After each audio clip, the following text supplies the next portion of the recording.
ta'ala wa barakatuh. Que la paix soit avec vous. Seul au Canada, on entend fréquemment ce mot de paix, assalamu alaikum, qui sonne ces derniers jours dans les esprits, dans les cœurs et bientôt, Inch'Allah, dans les aspirations de tout un chacun. En effet, c'est une journée de paix, de fraternité, de famille, de grandes familles québécoises et canadiennes et communautaires. Par estime aux communautés et à la communauté musulmane en particulier, tout le pays se trouve solidaire en commémoration. Un jour de souvenir, de mémoire à Abdelkarim, à Khalid, à Aboubakr, à Zdin, Ibrahima, Mamadou, Allah yarhamahum ajma'in.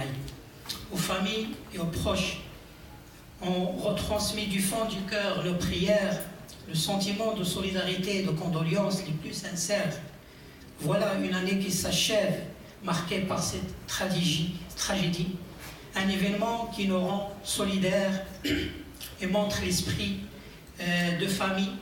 Ce sont vraiment des morts vivants dans nos cœurs et dans nos esprits et dans les esprits de toute la société canadienne et québécoise. Vraiment, ils refont la vie. Ils étaient des citoyens exemplaires qui avaient des aspirations pour leur famille, pour notre pays pacifique, le Canada. Et c'est grâce à eux qu'on est rassemblés et qu'on se rassemble toujours et rassemble toute une société avec ses acteurs, ses communautés, ses médias, ses citoyens autour de ces valeurs du vivre ensemble et de la paix. Alors dans le but de promouvoir ces valeurs de paix et de vivre ensemble, de diversité qui démarque notre pays, le Canada et la province Québec de la diversité, les valeurs auxquelles adhèrent toutes les communautés culturelles et les citoyens, le centre culturel Aboubakr, présenté par notre cher frère El Habib, et notre nouveau-né, le centre interculturel canadien pour le vivre ensemble, que je représente, moi et mon frère Sibou Smaha. Donc, on organise sur le thème communauté culturelle, médias, citoyens, solidaires pour la vie, pour le vivre ensemble, au Québec et partout au Canada. Ensemble, solidaires contre toute forme de haine, de xénophobie, de violence et d'islamophobie. L'initiative vise en premier à rendre hommage aux victimes de la tragédie survenue au début de l'année dernière. Le rendez-vous aussi sera une opportunité pour remercier la société québécoise et canadienne pour la solidarité citoyenne et humaine dont il a fait preuve suite à cet événement tragique.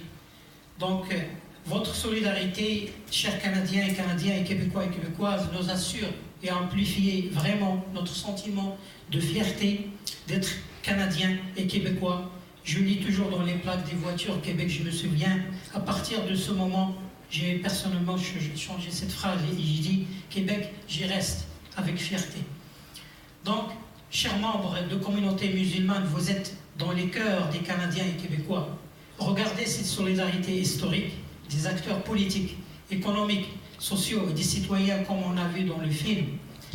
Notre prophète nous a enseigné celui qui ne remercie pas les gens ne remercie pas Allah subhanahu wa ta'ala. Alors, il est temps, chers frères et sœurs, d'exprimer la gratitude, le remerciement à la société québécoise et canadienne. Exprimons aussi nos sentiments d'être des citoyens canadiens. Alors, combien d'événements tragiques passent ailleurs dans le monde, dans d'autres pays?